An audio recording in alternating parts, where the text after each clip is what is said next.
নমস্কাৰ দাদা ৰাইজ সকলে। আজি 11/1/2025 আজি আমাৰ আয়োধ্যাত জনম ৰাম জয় শ্ৰী ৰামৰ জনম স্থাপিত হয়েছে। আমাৰ ইয়াতে মালিগাঁও পাণ্ডু বড় বজাৰত আমি শ্ৰীৰামৰ জনম উৎসৱৰ আজি শ্ৰীৰামৰ মহা উৎসৱৰ আজি আমি সকলোৱে মিলি পূজা কৰলো আৰু প্ৰসাদ বিতৰণ কৰি আছোঁ।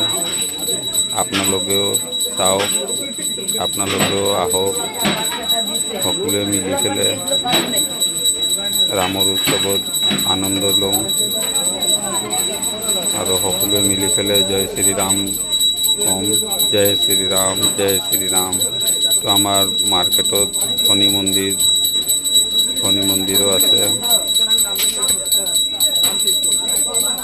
আমাৰ বড় বাজাৰ আৰু পাণ্ডু সৰ্বজনীন দুৰ্গা মন্দিৰত ৰামৰ পাঠ চলি আছে। আৰু জয় শ্ৰীৰাম কওক, যিমান পাৰিব শ্বেয়াৰ কৰক, সাবস্ক্ৰাইব কৰক, লাইক দিয়ক। জয় শ্ৰীৰাম, জয় শ্ৰীৰাম।